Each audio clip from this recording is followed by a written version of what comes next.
Bukan orang lain. Ustaz-ustaz pun ada buat ke? Buh kamera depan. Buat solat tahajud qiyamul lail ni live. Lepas tu bubuh pula nombor akaun kat situ. Bukanlah salah. Baguslah derma tu. Tak ada lah masalah. Tapi kita ni disuruh supaya menyembunyikan amalan kita semampu mungkin. Perempuan, cuba buka dalam surah Nuh. Surah Nabi Nuh. Ayat 10 hingga ayat 12 saya kongsi kat mana-mana saya pergi. Surah Nabi Nuh pada ayat 10 hingga ayat 12. Ada satu cerita dalam kitab Mishkat Al-Masabih. Kitab lampu yang terang benderang.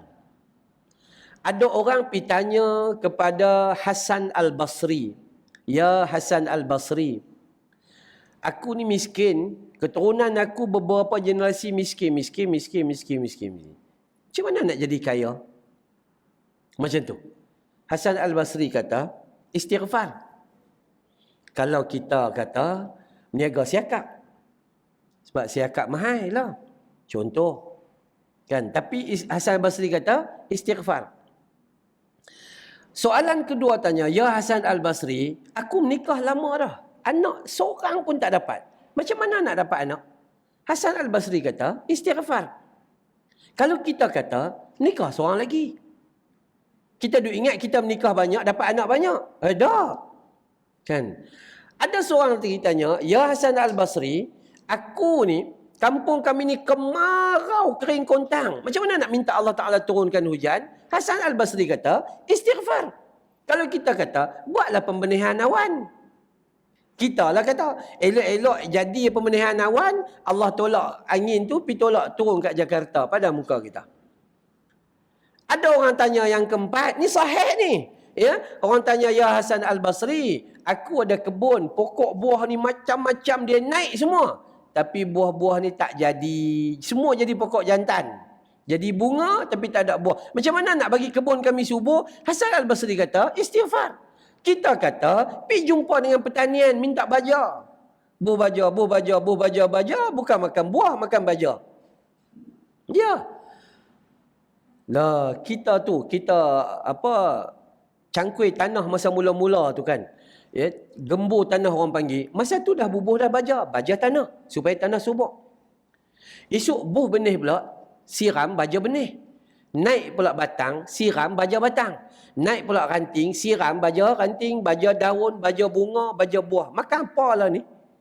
Makan baja Betul, memang makan baja betul. Kan ya? Maka kata Hasan Al-Basri, semua jawapan ni bukan jawapan aku. Ni jawapan Nabi Nuh AS. Dalam surah Nuh ayat 10 hingga ayat 12, Allah rakamkan macam tu. Allah kata dalam Quran, Nabi Nuh berkata kepada kaumnya, faqultu astaghfiru rabbakum innahu kana ghaffara. Wahai kaumku, minta ampun pada Tuhanmu. Istighfarlah tu. Kamu akan dapati Allah itu Maha Pengampun. Yursilis samaa'a 'alaikum midrara. Kampung kamu yang kemarau nanti Allah turunkan hujan melimpah ruah. Siapa yang tak ada nanti Allah akan berezeki anak yang banyak. Siapa yang miskin tadi Allah akan bagi rezeki hingga dia jadi kaya. Siapa yang jadi kebun yang tak subur tadi Allah akan jadikan sungai untuk memberi kesuburan di dalam kebunnya. Al-Quran cerita macam tu. Jadi kita kena yakin dengan apa? Dengan nikmat yang telah dicurahkan oleh Allah Subhanahu wa taala. Itu yang kedua, diampuni dosa bila kita istighfar. Dan kemenangan paling besar seorang hamba bila dia mati dalam keampunan Allah. Dia mati dalam keadaan sujud solat tahajud pun belum tentu lagi dia dapat keampunan. Pasal apa? Sebab dia buat solat tahajud pun dia buat live. Betul? Bukan orang lain. Ustaz-ustaz pun ada buat ke? Buh kamera depan. Buat solat tahajud qiyamul lail ni live. Lepas tu bubuh pula nombor akaun kat situ. Siapa nak minta doa masa ustaz tu sembahyang tahajud, hantar mesej. bagi tahu gini. Lepas tu derma lah sikit. Lebih kurang macam tu lah maksudnya.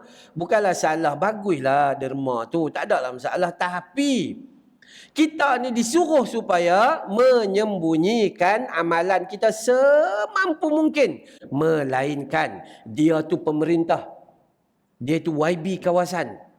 Dia main-main sini, dia nak bagi dekat Masjid Asyakiri ni bantuan. Dia ambil gambar, ajak orang ramai. Pasal apa? Dia nak didik orang bawahan dia, masyarakat dia supaya bantu masjid.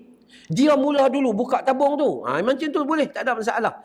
Ayah dengan mak nak ajang anak-anak dia supaya rajin bersedekah. Okay? Contoh kita, saya yang lelaki, pergi sembahyang Jumaat, bawa anak. Nak sedekah, bagi duit kat anak. Adik, buang tabung. Tiap-tiap minggu main buat macam ni tau. Lama-lama dia lekat lah. Mak pun macam tu juga. Mak ni bila main mengaji, sekarang tak boleh buat anak, buat macam mana? Ya, mak ni masa nak main mengaji, bagi dekat anak duit tu supaya dia pergi cari tabung merata-rata isi. Itu ni semua didikan daripada awal. Ini sebahagian daripada jalan untuk kita menuju Allah Subhanahu wa taala. Dan yang ketiga, yang ketiga apa dia? Yang ketiga, apabila kita beristighfar dengan sayyidul istighfar, maka kita tergolong di dalam orang yang bersyukur akan nikmat Allah Subhanahu wa taala. Bersyukur. Disebabkan apa? Disebabkan dalam hadis tu, dalam istighfar tu menyebut, aku mengakui nikmat yang kau berikan kepadaku. Maksudnya dia bersyukur.